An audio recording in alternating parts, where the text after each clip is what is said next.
Justiça Eleitoral em Foco. Olá, ouvinte da Rádio TRT. Nesta edição do programa Justiça Eleitoral em Foco, convidamos você para conhecer melhor um dos pontos centrais da democracia brasileira, a urna eletrônica. Mas não somente ela. Vamos falar de todo o sistema eletrônico de votação. Eu sou Nara Assis, jornalista do Tribunal Regional Eleitoral de Mato Grosso, e junto com o também jornalista do TRE, Daniel Dino, vamos entrevistar o juiz membro do TRE-MT, Luiz Otávio de Oliveira Saboia.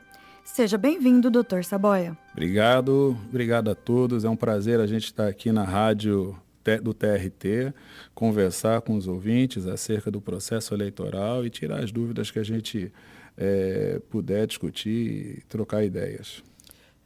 Primeiramente, doutor Saboia, eu quero agradecer por atender ao chamado do nosso programa e convidar a todos para relembrar o momento que a urna eletrônica entrou em funcionamento no Brasil. Era o ano de 1996, há 26 anos atrás. Só para quem lembrar de que é um pouco mais nostálgico, nós estávamos no auge dos celulares tijolão, o Discman acabava de ser lançado no Brasil, o Windows 95, enfim. Neste cenário de inovação tecnológica, como que a população recebeu a novidade de sair do voto em papel e passar para a votação eletrônica?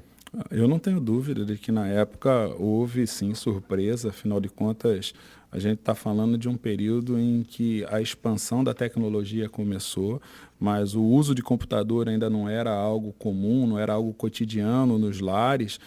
E em 96, quando a urna foi utilizada pela primeira vez, ela foi utilizada apenas em 32% do eleitorado. Ela só se consolidou em 100% do eleitorado brasileiro no ano de 2020. E de lá para cá, ela vem, ano após ano, sendo melhorada e aperfeiçoada. Então, 96 para 2022, 26 anos, muita coisa mudou. Pode falar um pouquinho dessas melhorias? Nós não temos a mesma urna de 96 para cá. Não temos. Na realidade, toda urna, toda eleição que a gente realiza, a urna ela sofre algumas melhorias, né? Ela, além dela sofrer melhorias, ela passa por constantes avaliações, por constantes testes públicos. Então, se a gente for relembrar as principais melhorias, você pega lá em 2004, a gente teve a inserção do sistema Linux nas urnas. Abandonamos o sistema Windows e trouxemos um sistema que ele é mais resiliente, mais seguro e mais robusto em termos de programação. Em 2004 também foi inserido na urna algo que a gente chama de RDV, que é o Registro Digital do Voto. O registro digital do voto hoje é a grande segurança que o eleitor possui de que a urna ela pode ser auditada. Então, quando a gente escuta muitas vezes a urna não é auditável e tudo mais, isso é uma grande mentira.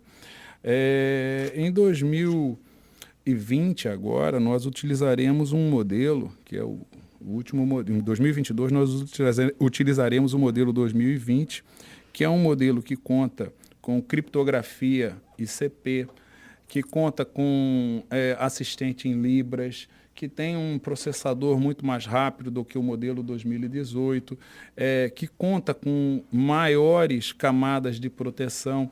Então, assim, a urna hoje de 2022, que nós vamos utilizar em 2022, é algo completamente diferente da urna de 1996. O que se mantém de lá até aqui? A intenção em se respeitar o sigilo do voto, a vontade do eleitor, em respeitar e facilitar o voto daqueles que são analfabetos e que têm direito ao voto, porque quando a gente tinha o voto manual, muitos não conseguiam exprimir a sua vontade, porque não conseguiam sequer escrever um número ou o nome do seu candidato, e quando isso acontecia na apuração, esse voto era suprimido de alguma forma, seja porque não se entendia a letra ou porque se suprimia simplesmente aquela cédula eleitoral. Então, o que se mantém de 96 até 2022, nesses 26 anos, é a vontade e o desejo da Justiça Eleitoral em respeitar a vontade do eleitor depositada na urna, que hoje, infelizmente, às vezes ela é criticada sem o devido conhecimento. Como o senhor disse, os sistemas, né, utilizados pela urna eletrônica também sofreram modificações. A dúvida de muitos ouvintes é quem cria e quem gerencia esses sistemas. É o TRE? É o TSE? Esses sistemas são seguros? Os sistemas eles são todos desenvolvidos pelo TSE, eles são inseridos nas urnas pela Justiça Eleitoral. Esses sistemas, embora eles sejam criados pelo TSE, eles são compartimentalizados dentro do TSE, ou seja, eu tenho setores que criam pedaços do sistema e depois eles são unidos também pela Justiça Eleitoral. Poucos sabem, mas nós temos um hardware, ou seja, um equipamento físico dentro da urna que possui um softwarezinho lá dentro também, que esse sim é desenvolvido pela ABIN, e esse sistema serve apenas e tão somente para assinar o boletim de urna.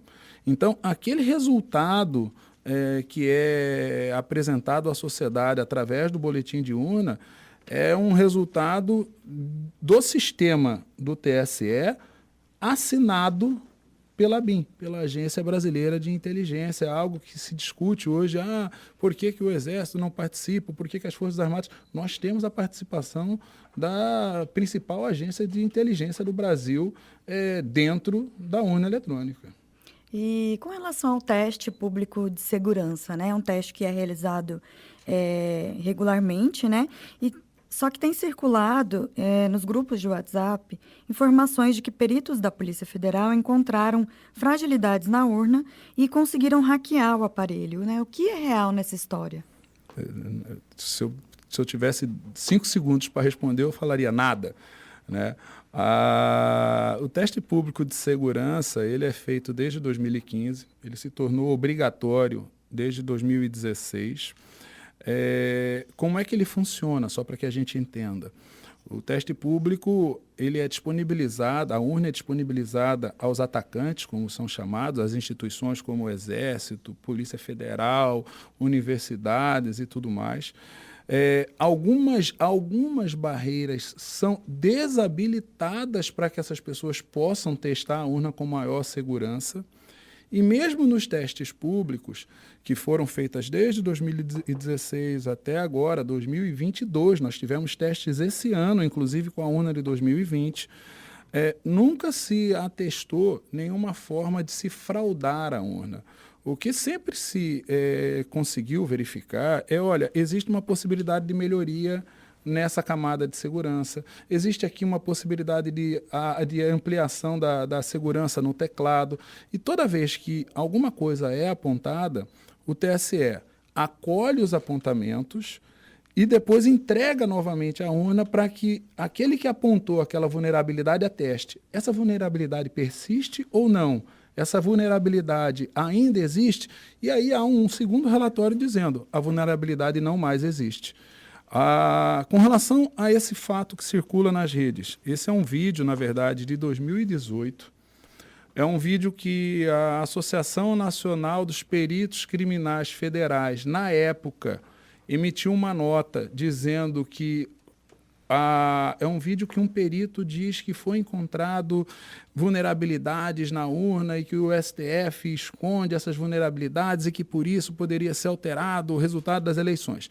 A associação, na época de peritos, veio a público, publicou uma nota dizendo que aquele vídeo, a fala do perito está sendo recortada, foi recortada e tirada do contexto, que, na verdade, a associação participou do teste público em 2018, apontou algumas vulnerabilidades, nenhuma que pudesse interferir no resultado das eleições e que essas vulnerabilidades foram resolvidas. Para que a gente mate esse assunto de Polícia Federal e tudo mais, esse ano, 2022, a Associação Nacional dos Delegados da Polícia Federal, a Associação Nacional dos Peritos Criminais da Polícia Federal e outras associações publicaram uma nota em decorrência da fala de alguns atores do sistema do período eleitoral, mas publicaram uma nota dizendo que nos 26 anos de urna eletrônica nunca foi verificado nenhum indício, não é prova, nenhum indício de fraude nas urnas eleitorais. E que a Polícia Federal, assim como os peritos, confiam plenamente nas urnas eletrônicas. Nesse mês agora de agosto, no dia 26, sexta-feira agora, a USP, junto com a Polícia Federal, publicaram um último relatório do teste de segurança pública, do teste público de segurança que foi feito na urna 2020. E disseram que a urna de 2020 mantém os mesmos sistemas de segurança das urnas anteriores e existem camadas melhores ainda, foram aperfeiçoadas, existem 19 aperfeiçoamentos que foram realizados na urna de 2020 que tornam ela ainda mais segura ao eleitor. Doutor Saboia, eu preciso insistir nesse assunto porque é o que mais chega nas nossas redes sociais, das pessoas com dúvidas. Então, eu queria saber se em 2019 também circulam nas redes sociais que houve um ataque hacker ao Tribunal Superior Eleitoral. Isso aconteceu de fato ou também é fake news? Aconteceu um ataque hacker ao TSE e a gente tem que dividir o que aconteceu para que as pessoas entendam. Quem comunicou esse ataque foi o próprio TSE, e aí me chama a atenção as pessoas dizerem, não, o TSE está querendo esconder o ataque. Na verdade, o TSE foi quem reportou o ataque à Justiça, à Polícia Federal. O TSE foi quem solicitou à Polícia Federal as investigações. Esse ataque ocorreu em 2018. Foi identificado no inquérito policial aonde o atacante teve acesso, e ele teve acesso a sistemas que ou eram públicos, exemplo, ele teve acesso ao manual da impressora da urna que já foi utilizada no passado. Esse manual está na internet. Ele teve acesso a códigos-fontes que são disponibilizados nos testes públicos de segurança. Esses códigos são disponibilizados nos testes públicos. Ele teve acesso a sistemas em que ele não conseguiria sequer mudar cadastro de eleitor. Então, assim, ele conseguia ler. A urna, ela não é conectada na internet. A gente precisa compreender também que o TSE não faz apuração de votos. Nem o TSE, nem o TRE. O que o TSE e o TRE fazem é totalizar voto. A apuração, a urna realiza. E ela emite o resultado daquela urna, a gente emite o resultado da urna para o TSE. Então, o sistema que foi invadido foi o sistema do TSE, ele só faz a totalização. Se eu tenho qualquer dúvida do total de votos de um município ou de um bairro, basta eu fazer o quê? Somar os boletins de urna daquele município ou daquele bairro. Então, a urna que faz a apuração. Perfeito. Só que existe um software ali por trás e existe um momento que é feita a inserção de dados. A inserção de dados dos candidatos, dos eleitores também que estão aptos a votar naquela urna, e essa cerimônia é pública. Perfeito. Então eu queria saber, os candidatos, os partidos que muito questionam esse processo eletrônico de votação no Brasil, eles participam desse momento? Como que o senhor avalia que tem acontecido essa interação entre partidos políticos, justiça eleitoral, e agora nessa eleição, o que o TRE está organizando este momento? Esse teste essa cerimônia é uma cerimônia pública, cerimônia de lacração e carga das urnas, é uma cerimônia aberta e com possibilidade de participação de toda a sociedade civil organizada, dos partidos, OAB, magistratura e Ministério Público são obrigados a estar presentes, mas o que a gente vê, e eu, ao longo de 23 anos de magistratura, aquilo que a gente vê, a experiência que a gente tem é que a participação dos partidos é diminuta, é muito pequena, e a participação da sociedade nessa cerimônia é quase inexistente. Essa é uma cerimônia importante porque ela, além de você inserir a mídia ali e fazer a lacração, nessa cerimônia só para explicar como ela funciona, você emite um documento que se chama zerésima para mostrar que as urnas não contêm nenhum voto ali dentro. é feita a inserção da mídia, dos sistemas ali dentro, é feita a inserção da mídia com a foto dos candidatos ali dentro, é sorteado algumas urnas para que nós testemos as urnas, os candidatos que estiverem presentes podem testar essas urnas, os partidos podem testar as urnas e verificar se a urna está mostrando a foto certa quando se digita o número do candidato.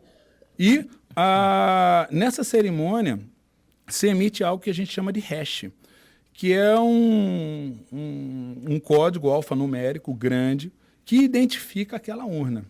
Esse hash, inclusive, na véspera das eleições, os juízes eleitorais são obrigados, na véspera das eleições não, no dia das eleições são sorteadas as urnas e os juízes eleitorais são obrigados, pela nova resolução do TSE, a verificar se o hash daquela urna, ou seja, se o sistema que está naquela urna bate com o sistema da urna que foi inserido no dia da lacração e que, em tese, foi testado pelos partidos e pela sociedade ali presente.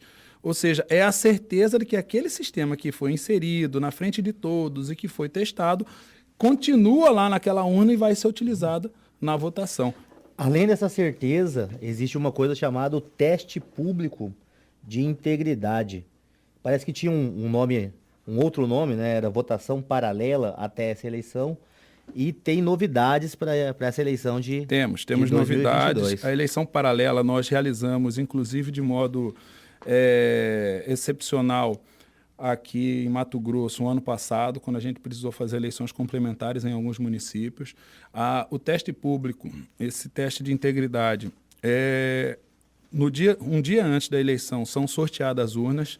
Sempre se sorteou até 3% das urnas. Nessas eleições, nós vamos sortear até 6% das urnas. Elas serão dobro. Elas serão trazidas e elas serão filmadas. Todo esse processo é filmado, transporte de urnas e tudo mais. Essas urnas que são trazidas são substituídas por urnas de contingência. E essas urnas que são sorteadas, no dia da eleição, durante a eleição, elas são ligadas e eleitores votam nessas urnas. Só que essa votação ela é toda filmada, ela é toda aberta. Isso garante o quê? Que ao final do dia, ao final dessa eleição paralela, se imprime o boletim de urna para se confirmar se aqueles votos que foram lançados e que foram filmados constam do boletim de urna. É mais uma prova de que a urna, ela, na verdade, ela representa, e o resultado do boletim de urna é o resultado da vontade do eleitor ali naquela urna. Doutor Saboia, um pouco ainda na parte polêmica, né, com relação às urnas, o Exército Brasileiro participou da Comissão de Fiscalização das Urnas Eletrônicas, inclusive emitindo algumas opiniões na imprensa de que o TSE teria colocado impedimentos neste trabalho, né? Isso aconteceu e queria que o senhor falasse também dos códigos-fonte das urnas, que o senhor já mencionou, mas como eles ainda podem ser auditados, né? O TSE, vou começar de trás para frente, Nara, se você me permite. O TSE mantém uma sala aberta lá no TSE para que qualquer um que queira consultar o código-fonte vá ao TSE e faça essa consulta ao código-fonte. A consulta ao código-fonte, o código-fonte é um código matemático, né, em linguagem de computador, ele tem mais de 5.000 linhas. Nunca foi apontado nenhuma linha, nenhum pedaço desse código-fonte que houvesse algo suspeito. Olha, aqui existe um código dentro do código-fonte e esse código aqui, especificamente esse código, pode alterar de alguma forma o comportamento da urna. Então, nesses 26 anos de disponibilização de código-fonte, seja para os atacantes, seja para quem for ao TSE fazer essa consulta, nunca houve esse apontamento. Poder-se-ia dizer o seguinte, mas então por que esse código-fonte não é publicado na internet? Esse é outro questionamento. Ele não é publicado e normalmente a consulta é feita no ambiente da Justiça Eleitoral, lá no TSE, porque quem consulta tem o compromisso com a Justiça Eleitoral de, se encontrar alguma vulnerabilidade, apresentar essa vulnerabilidade para a Justiça Eleitoral, para que a Justiça Eleitoral, então, corrija. Se isso tivesse publicado na internet e alguém conseguisse encontrar alguma vulnerabilidade, essa pessoa justamente poderia explorar essa vulnerabilidade para atacar a urna. Então, o código-fonte ele é verificável por qualquer um que tenha capacidade, condições de queira fazer essa verificação. Há o compromisso de quem fizer essa verificação, de que se encontrar alguma vulnerabilidade, precisa reportar isso à Justiça Eleitoral, para que a Justiça Eleitoral, então, adote essas providências. Mas nesses 26 anos nunca foi encontrado um código. Uma linha sequer dizendo, essa linha aqui é uma linha maliciosa, essa linha de código aqui está estranha, essa linha de código aqui pode gerar um comportamento diferente do que a gente espera na urna eletrônica. Nunca. Com relação ao Exército, o Exército participa, é mais uma entidade que participa dos testes públicos. O Exército fez, se não me engano, uma série de sugestões à Justiça Eleitoral. Várias das sugestões foram acolhidas, algumas não foram acolhidas.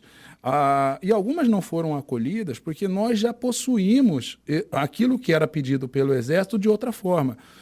O Exército queria realizar uma apuração paralela. Nós fazemos a eleição paralela.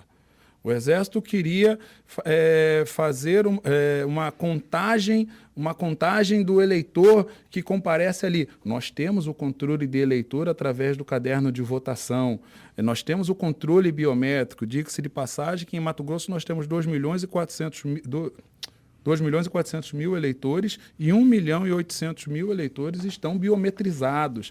Então, assim, algumas sugestões, por não se conhecer o processo eleitoral que nós temos, porque a urna é apenas um elo desse processo eleitoral, sendo redundante, um elo da corrente do processo eleitoral, mas nós temos um processo eleitoral com diversas fases, e a urna é apenas um desses elos, que garante a rigidez do resultado das eleições, a transparência das eleições. Sempre surgem na internet também pessoas falando que se o sistema eletrônico de votação fosse realmente bom, ele seria utilizado nos países de primeiro mundo. Qual que é a sua posição sobre isso? Normalmente essa crítica vem com mais uma alegação, né? Fala assim, só se utiliza em Butão aqui no Brasil e em mais um outro país aí, em um outro país. Primeiro, é uma falta de informação. Quem quiser saber aonde a urna eletrônica, o sistema de votação eletrônico, e a gente precisa entender que são coisas diferentes, aonde o sistema de votação eletrônico funciona, eu sugeriria que entrasse no site do IDEA, que é um órgão internacional que faz monitoramento da democracia em todo o país. O IDEA ele aponta que o sistema eletrônico ele é utilizado em 46 países. Países como os Estados Unidos utilizam sistemas eletrônicos de votação. Nós temos, se não me engano, cerca de 30 países, 15 países, que adotam sistemas similares ao nosso, onde não se emite nenhum documento físico do voto eletrônico. Alguns países utilizam o sistema eletrônico com a impressão do voto, o que quer que seja. A nossa urna eletrônica ela foi construída para o nosso processo eleitoral. E aí sim há uma verdade numa fala que existe nas redes sociais. Justiça eleitoral só existe no Brasil. Isso é verdade. Justiça eleitoral é algo que só existe no Brasil. Mas essa é uma realidade que existe no Brasil e que vem, ao longo dos anos, dando confiança ao resultado das eleições. Não existisse a justiça eleitoral, eu sempre indago como nós faríamos a eleição. Vamos usar o modelo americano? Os partidos organizam e os meios de comunicação divulgam o resultado? A população aceitaria isso? Vamos utilizar o modelo alemão? O parlamento organiza as eleições e é ele que divulga o resultado? A sociedade aceitaria isso? Então, me parece, até pelo período que nós vivenciamos, de 64 a 88, que a sociedade desejava, e é isso que está na Constituição, que um órgão isento, como é a Justiça Eleitoral, que um órgão isento organize as eleições e faça divulgação dos seus resultados. Para que isso acontecesse, foi feito justamente um processo com fases transparentes, claras, onde se convida toda a sociedade para participar. E dentro desse contexto, a urna eletrônica está inserida. A urna eletrônica é algo que nós produzimos, é algo nosso, da Justiça Eleitoral. Na maioria dos outros países, mesmo quando se utiliza sistema de votação, essas urnas são alugadas. Então é óbvio que uma urna alugada, com um sistema que vem de uma fábrica, o que quer que seja, talvez eu precise da impressão de um voto, porque eu não tenho controle do início ao fim da utilização daquela urna eletrônica. Então, comparar o Brasil com outros países, em termos eleitorais, é como comparar abacaxi com melancia. Não dá. Nós temos um sistema, um processo eleitoral que ele é maduro, ele é rígido, ele é transparente, ele é seguro e hoje é, sim, motivo de orgulho para todo o Brasil. Partindo já para o encerramento do nosso programa hoje, doutor Saboia, nós vamos falar um pouco do dia da eleição.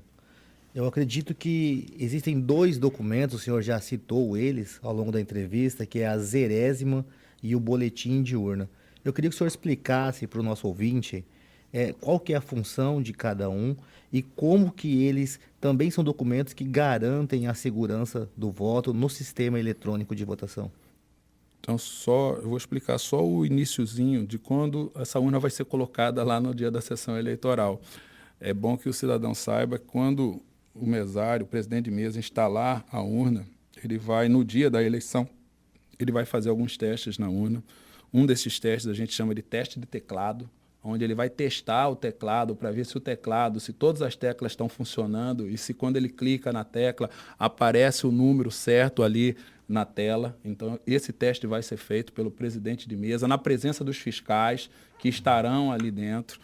Vai ser emitido um documento que se chama Zerésima, que prova que ali dentro da urna não tem nenhum voto inserido previamente. Esse documento é assinado por todos os mesários, pelos fiscais. Fiscais dos partidos. Dos partidos que estarão presentes ali dentro.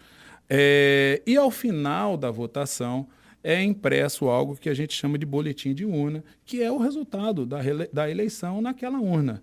Esse boletim de urna é assinado por todos os mesários, pelos fiscais que tiverem presentes, é afixado na porta da sessão eleitoral. Esse boletim de urna é transmitido para o TRE, que então transmite ao TSE. Fazendo mais uma ressalva. Nesse ano, nos anos anteriores, o boletim de urna ele só era disponibilizado na internet em até 3 dias após as eleições. Nesse ano, à medida em que os boletins de urna forem sendo encaminhados ao TSE, eles também estarão sendo disponibilizados na internet. Então, aquela ideia de que, mas aí chegou o boletim de urna lá, o tribunal vai mexer no boletim de urna e por isso que a gente não pode confiar no boletim de urna. Não existe. Agora, nessa eleição, a Justiça Eleitoral vai transmitir ao TSE e vai disponibilizar ao mesmo tempo o boletim de urna na internet para quem quiser acessar, fazer sua conta, fazer seu cálculo. E qualquer dúvida, basta procurar os fiscais de partido que têm direito a receber cópia ou tirar uma fotinho no celular daquela cópia que é afixada na porta das sessões eleitorais. Recebemos hoje o juiz-membro do TRE, Luiz Otávio Ribeiro Saboia. Agradecemos a presença do senhor e os esclarecimentos sobre a urna eletrônica e o sistema de votação. Muito obrigado, doutor. Obrigado, Dino, obrigado, Nara. Eu agradeço a paciência, a tolerância que tiveram aqui comigo e, de repente, ter me estendido nas minhas respostas. E a gente está sempre à disposição para tentar esclarecer e sanar dúvidas e trocar ideias. Muito obrigada pela presença, doutor Saboia. Agradecemos também a você que nos ouve e até a próxima edição. Justiça Eleitoral em Foco, uma produção do Tribunal Regional Eleitoral de Mato Grosso, em parceria com a TRT-FM.